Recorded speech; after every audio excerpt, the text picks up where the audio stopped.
আসসালামু আলাইকুম। আমরা যারা এমপিভুক্ত শিক্ষক আছি, ইএফটিতে বেতন পেয়ে কেউ আনন্দিত এবং কেউ বেতন না পেয়ে ব্যথিত। তবে হতাশা হওয়ার কিছুই নেই। প্রত্যেক শিক্ষকই ইএফটির মাধ্যমে বেতন পাবে ইনশাআল্লাহ। তো কে ইএফটির মাধ্যমে বেতন পেয়েছে এবং কে পায় নাই, তো এটা দেখা যাবে মানে আমরা আমাদের যে ইএমআইএস ওয়েবসাইট আছে, সেই ওয়েবসাইটের মাধ্যমে আমরা দেখতে পাবো। এবং আমি কেন বেতন পাইনি এটা সম্পর্কে আমার যতটুকু ধারণা হচ্ছে, এটা আমি একটু বিস্তারিত আলোচনা করার চেষ্টা করব। ভিডিওতে শুরু থেকে নিয়ে শেষ পর্যন্ত থাকার চেষ্টা করব এবং আপডেট পেতে এই চ্যানেলকে সাবস্ক্রাইব করে রাখব। তো আমরা আমাদের কিভাবে কে বেতন পেয়েছে এটা আমরা জানবো কিভাবে। www.emis.gov.bd তে আমরা সার্চ দেব। সার্চ দেওয়ার পরে আমাদের যে ইএমআইএস যে পেজটা আছে সেই পেজটা চলে আসবে।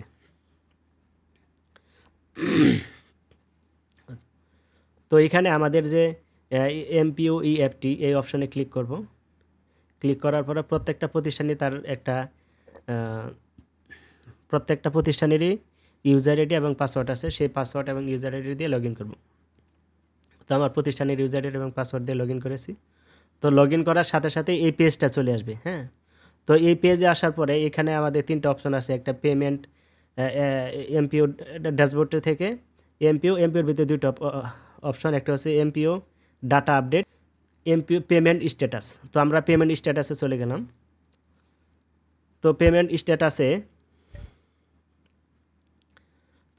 স্ট্যাটাসে এখানে আমাদের 2024-25 যেহেতু আমাদের হিসাবটা জুলাই টু জুন করা হয়, আমাদের অর্থ বছরের হিসাব জুলাই টু জুন করা হয়, সেই হিসাবে এখানে পেমেন্ট স্ট্যাটাস 2024-25।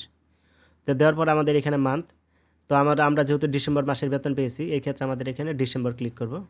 ক্লিক করার পরে তো এখানে লোড দেওয়া আছে, রিসেট লোড। হ্যাঁ, আমি এখানে লোডে ক্লিক করলাম। ক্লিক করার সাথে সাথে আমাদের এখানে মেসেজ চলে আসলো যে আমাদের কোন প্রতিষ্ঠান, আমাদের স্কুলের। ক্লিক করার সাথে সাথে আমাদের অপশানটা চলে আসছে কে আইব্যাস প্লাস এর মাধ্যমে ইএফটিতে বেতন পেয়েছে, তাদের একটা লিস্ট চলে আসছে। এবং কে পায় নাই তাদের লিস্ট এখানে নেই, অর্থাৎ যারা ইএফটির মাধ্যমে বেতন পেয়েছে তাদের লিস্টে এখানে চলে আসছে।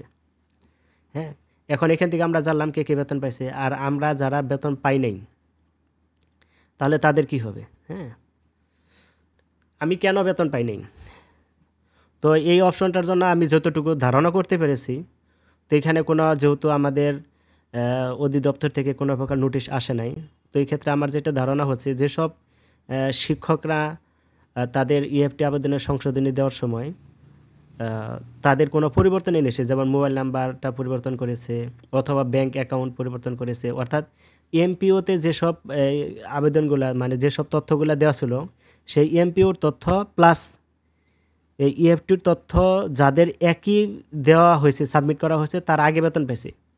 আর যারা এই এমপিওর তথ্য এবং ইএফটি আবেদন করার সময় সংশোধনীতে যদি কোনো পরিবর্তন করে থাকে, তো তাদের বেতনটা আসতে দেরি হচ্ছে। তবে হ্যাঁ, অতি দ্রুতই যারা সংশোধনী দিয়েছে তারা অতি দ্রুতই বেতন পেয়ে যাবে। হ্যাঁ, প্রথম ধাপে বেতন দিয়েছে, আবার পরবর্তী ধাপেও বেতন দিয়ে দিবে। তবে আমি যতটুকু শুনতে পেরেছি যে 6 থেকে 7 তারিখের মধ্যে সকল শিক্ষকই বেতন পেয়ে যাবে। হ্যাঁ, এই জন্য হতাশ হওয়ার কিছু নেই, অবশ্যই বেতন পাবো ইনশাল্লাহ আমরা।